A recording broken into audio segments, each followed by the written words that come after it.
often forget that there are other ways to feel good. And it doesn't have to be a way that you're used to. And it definitely doesn't have to be a way that's like normalized in your everyday life. This is the time to experiment. This is the time to try something new.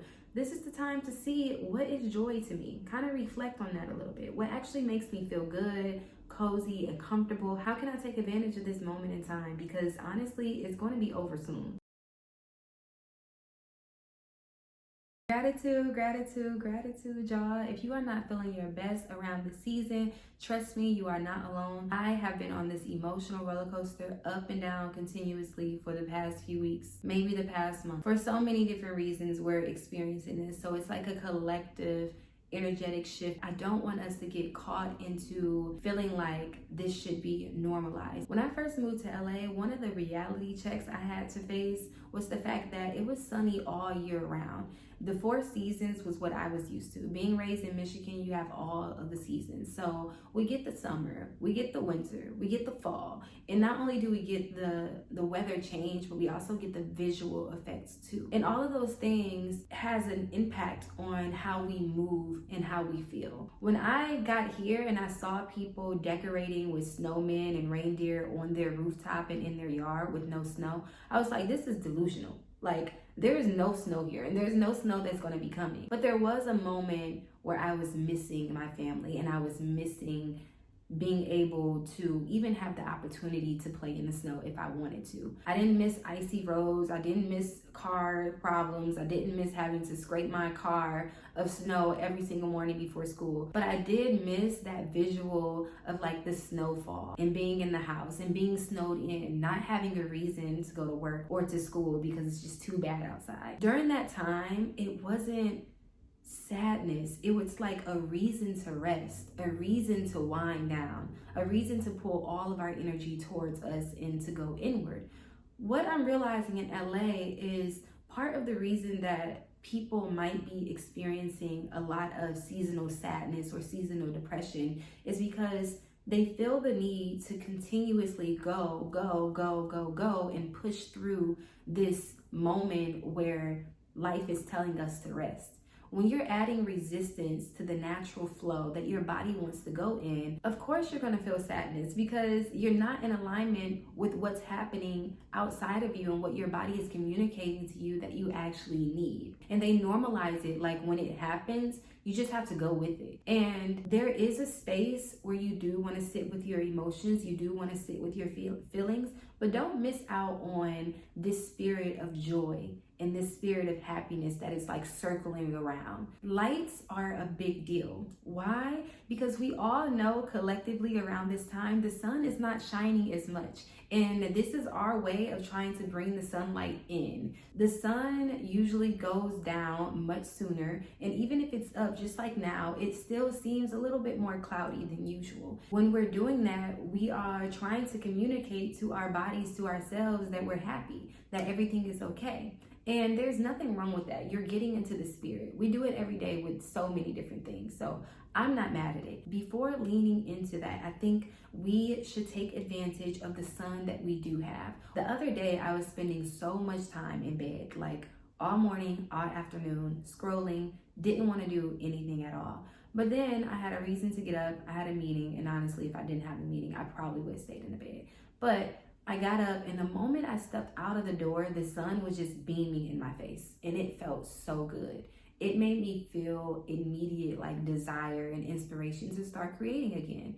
And from that very moment, I'm like, I could have done this earlier.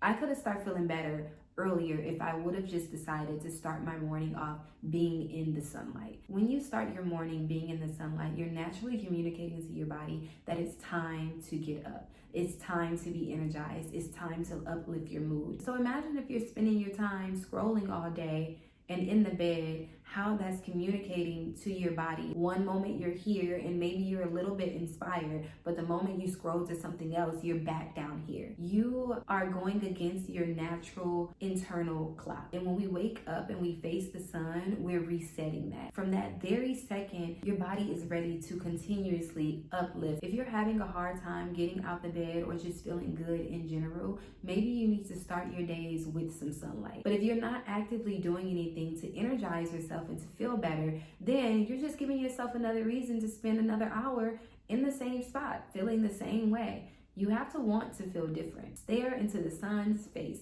even if it's a little bit. There's sun somewhere. If you feel like you've started your day off being in the sun and now it's like, okay, I'm ready to move on. I'm ready to get into the spirit a different way. Now it's time to decorate. Now it's time to pull that inner light outward. And the way that we do that is by decorating. Buy you a candle and buy a scent that makes you feel so good that you just cannot help but light it the moment that you get home. When you're out shopping for a candle, I want you to fall in love with that scent. Candles are great because not only does it give you that natural light, but it also gives you those smells that you need. You want to be able to walk into your home and feel that, have that freshness and that sensation of like Christmas joy, Christmas time. Invest in some lights, and it doesn't have to be like those big long lights that go, you know, all around the house or anything like that. You can buy little lights to kind of sit on your nightstand. Buy a blanket, buy a nice little cozy blanket to put over your couch, or a little throw blanket to go over your bed. It could be something so simple but make the biggest impact because you're actually getting yourself in the mood. Sometimes we can be in a space where we might not be feeling internally happy, so then we have to take ownership over what's happening on the outside of us and get ourselves in that mood. And that's okay if you have to pivot that way. This is where all of the holiday festives and the festivities and the things to do, this is when all of it starts to matter. And to be honest, I love this idea that during this year, everybody wants to be in a good mood. Everybody want to be happy. Everybody just want to smile and do the most. Do it. I wish that it was like this year round. I wish that people would consciously make the effort to not only make themselves happy, but to spread that around to other people. We need more, okay? Another one of my points I wanted to make was prioritizing quality time. And it doesn't have to be with other people. It can be with just yourself. I feel like I need some water. My throat needs something. All right, I got some tea. Honestly, I'm a little cold too. Back to what I was saying, prioritizing quality time. And it doesn't have to be with someone else. It can definitely just be with yourself. And I love setting aside time to be alone and to just enjoy like watching cartoons or watching like a feel-good movie and just having like a cup of tea and something tasty to eat, anything. Take some time to think about what that looks like for you, because it might not be the way that you think it's supposed to be. I will never get tired of watching The Grinch. That is my favorite Christmas movie. I will get a blanket, get some tea, cuddle up, and just watch it. And I also like to watch just in general feel-good Christmas movies. That's what we need when we start to feel a little bit down about ourselves or about our lives or in general. That's what entertainment is for. Entertainment is there to kind of persuade you to feel something else, to reminisce in other ways, to maybe get a nostalgic feeling, to be invited into like a new world. So take advantage of entertainment during the season, or it can be a little bit different. Maybe you just want to turn on some music and feel good and paint. I have a few canvases and paint over here. There's definitely a season where I spent a lot of time at home and I started painting. I wouldn't say I'm the best artist, but it was fun. You know, it was kind of liberating to kind of get the visions out of my head and in on paper and kind of play with colors and everything. Is stimulating. We often forget that there are other ways to feel good, and it doesn't have to be a way that you're used to, and it definitely doesn't have to be a way that's like normalized in your everyday life. This is the time to experiment. This is the time to try something new.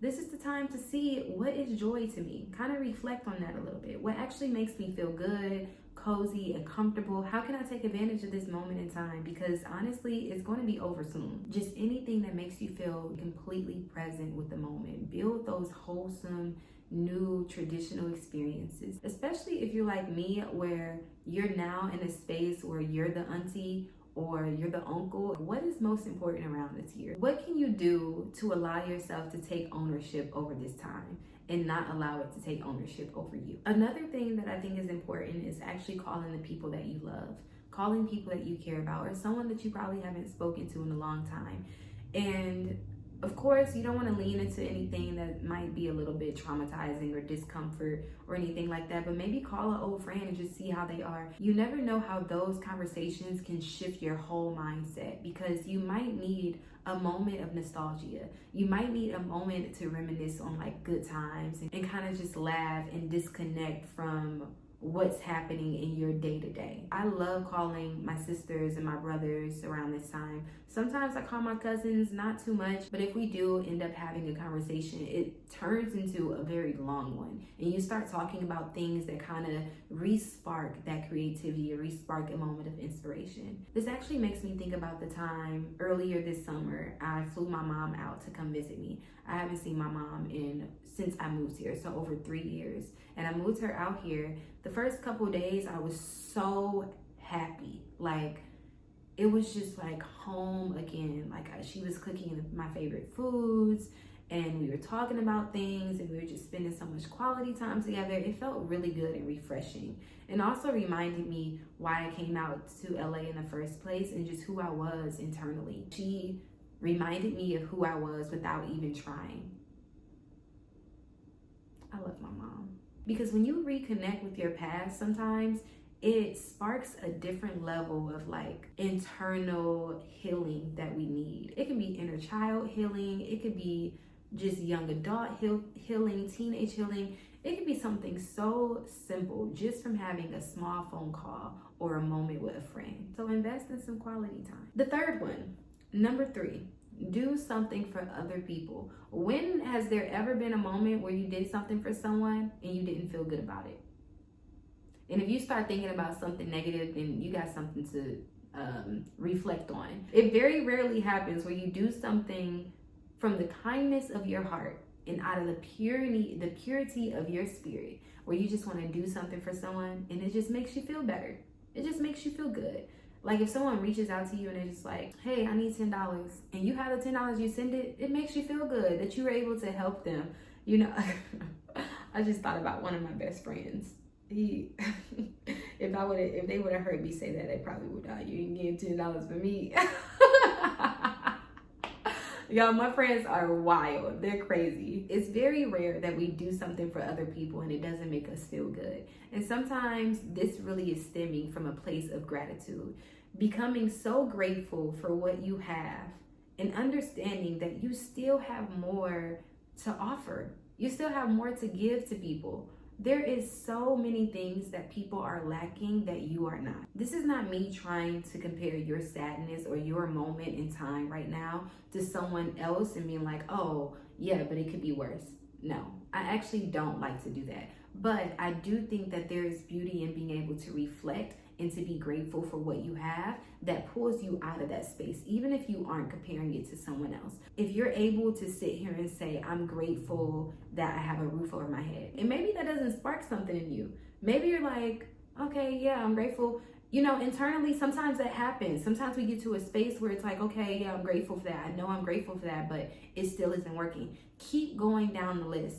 I'm grateful for the food that I have. I'm grateful for the clothes. I'm grateful to have a bed to actually rest in when I'm tired and when I'm feeling this way. I'm grateful to be able to turn my phone off and not have to worry about someone blowing me up all day long. I'm grateful to be able to even come to YouTube or come to an outside source for advice. I'm grateful to have the mindset to even choose to feel a different kind of way. You see what I mean? Like, there's always something to be grateful for. And maybe it's not so little for you. Maybe it has to be a little bit more specific. And that's fine. You always want to keep your heart posture in the right direction during a season like so that you know that there is always more space for you to feel better. And your feeling better might come from pouring into someone else. Your feeling better might come from volunteering at other spaces and other events. Your feeling better might come from you giving someone's child a gift. Your feeling better might come from helping a single parent. Your feeling better might come from you simply looking around your space and wondering, what can I give away? What do I not need? Your feeling better might be just you recording a video of how you're feeling and just choosing to encourage someone else. It might come like that.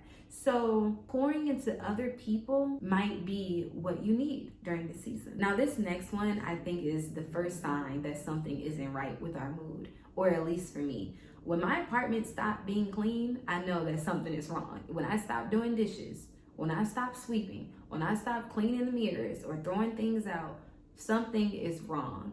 Every time I do laundry, I throw away something. It just feels good, and it's kind of natural for me to kind of get rid of things and make space for something else to come in, whether that's physically, mentally, emotionally, whatever. When we clean our space, we are lightening our load energetically, because sometimes the things that's in our mental space, we can't quite put a finger on what's bothering us, and just turning on some music and starting to wipe down things would allow us to massage those thoughts a little bit more and to just energetically get it out of our system. So maybe you do need to get into the corners, in the drawers, in the closets, in the boxes, and kind of go through a few things. Everything in our space holds some form of energy, and that could be negative, that could be positive, that could be just neutral in general. It could be something from your past that you just no longer need. This is the best time to rid yourself of old things, old habits, old skills, old hobbies, old mindset, anything. This is the time to declutter your space and declutter your mental space as well. So that way you have a better way of thinking and approaching your day-to-day. I love getting rid of stuff because it forces me to start to think about my wardrobe as a whole, and then now I have a reason to go shopping and replace it with something else. And just so you know, I do have a storefront. I've been shopping a lot. So if there's any shopping that you need to do fitness-wise, check out my storefront. Maybe that's what you need. You need a deep clean. I'm gonna be honest, sometimes people are sad because their space is dirty. You don't have any space to create. There's stuff everywhere. You don't know where something goes, nothing is organized. If that's how your space is, that's probably how you're feeling mentally.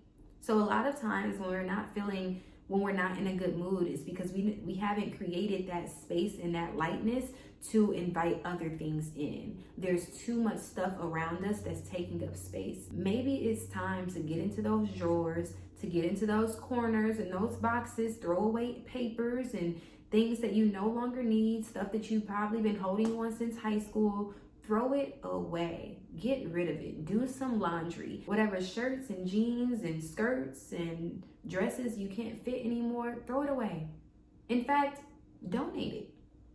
Whatever you can't fit anymore, donate it. Donate it to someone. Give it to charity. Get rid of it. Do y'all remember being a child? And maybe this is just me, but do y'all remember being a child and like after you cleaned your room and vacuum and everything, after toys were everywhere, now you have all this space and you can kind of do flips and roll over and everything? That's literally the same thing that we're doing now. You're cleaning up so you can invite more mental clarity so your thoughts can have somewhere to settle into. All those negative thoughts and the things that are bothering you are about to be washed away in those dishes.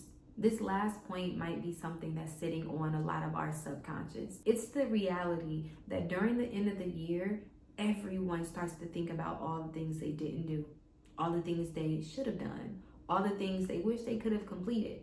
And when they start to think about, oh my goodness, I only have a couple more weeks, now they're putting this pressure on themselves to complete things, and now they feel internally defeated because they can't do something within a time frame that was supposed to be done within a few months or within this past year. You cannot be hard on yourself. What you need to do is be honest with yourself.